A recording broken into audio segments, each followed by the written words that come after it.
My name is Jamie Hubbard, and today I'm going to be talking about the Climbing Wall Awards, also known as the CWA. This is a national governing body that allows everyone who is aged 17 upwards to do the training for, and aged 18 upwards to do their assessment for.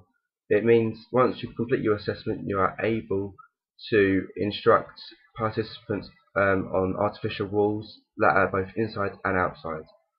In order to participate for the Climbing Wall Award, you need to have at least 6 months climbing experience on multiple walls, as well as experience on instructing upon the walls. Obviously, you must have an interest in climbing. You need to be first aid trained, which means basically you can look after yourself and other participants that you are currently instructing. Another thing is that you should be able to identify basic equipment. So, for example, this could mean a harness, carabiners, belay devices, or other technical devices you may use whilst climbing. This just means that you are able to identify what they are, what they do, and if something does go wrong. You obviously must be able to belay and also to connect others to a belay device. Understanding different grading systems that are used is always useful. So this means that you are able to identify different levels of climbs, and you can put your participants up for a certain level of climbing instead of overdoing it. Some safety aspects that are involved currently are the risk assessing situations, which means that you are taught how to identify risks and hazards involved with instructing a climb. This could be, for example, how many participants are around. If you have loads of participants around, obviously it could become overcrowded, so maybe identifying a safety line involved and telling the group that. Another thing is, obviously, as I said before, understanding equipment. The correct belaying systems, this could be for yourself and other people. So for yourself, it is normally the 5-point belay system, which means you pull down the slack onto the belay and then you pull the slack away from the belay. And then you use your hands to go 1, 2, 3 upwards towards the belay device. Always keep a hand on the rope, therefore you're never letting go. The other system is if you want to connect another person to it who you feel as their ability is able to belay, is you can use the bell ringing system, which means you have one person pulling the slack into the belay device and then 1 or 2 other people pulling the slack away from the belay device, whilst obviously your supervision is underhand.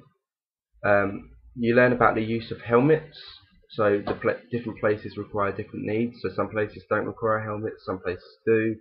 And then, especially in outdoor situations, it is your own ability to learn whether or not you should wear a helmet. The correct way of putting on a harness, which means that you have obviously identifying no kinks, twists, or signs of bad wear within the harness, therefore it's suitable and safe to use. Learn how to plan and organise a session. This is covered a little bit within the training, so this also includes the risk assessment. The best way I've seen from doing this is coming from previous experience and relating it to the participants is always the best way, which means you don't have to give them a harder climb than they're expected to, and you can make it more enjoyable for everyone. Some safety aspects that I've noticed aren't currently within the CWA or have just been briefed upon, which I think should be put more in depth. Before coming to do your training or assessment, the CWA require you to have at least 6 months previous training, but they don't wish to identify or view any evidence of this. This could mean that the person who is going for their training may not have the required experience and may not be good enough to instruct or to do their thing, to do their assessment.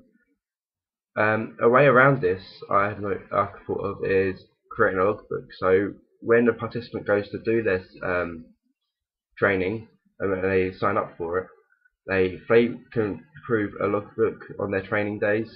If they can bring it in, which will allow the people who are assessing them, they can obviously see that they have the training.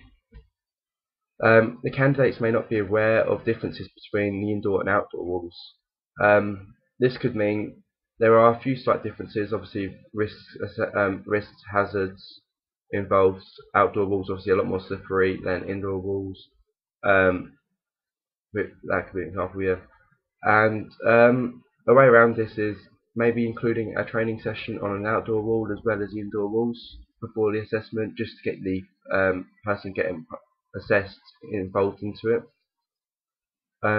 Does not include maintenance of equipment and of the wall. This means that the candidate may not be able to identify correctly when certain equipment should be decommissioned.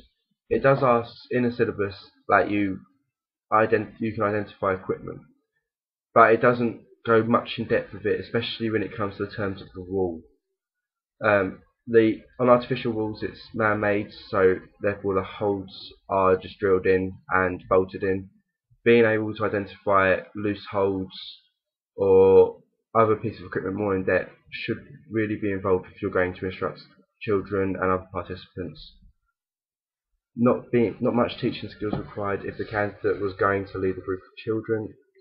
They should have some training on how to run a course, which could mean consisting of 6 or more children.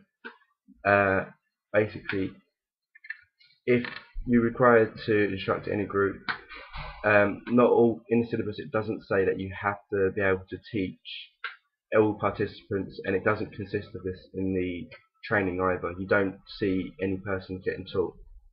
My theory is on this: if you're new to it and you're not going, and it's the first time you're going to teach, especially children, then you may not be confident enough to do this and use their abilities as well.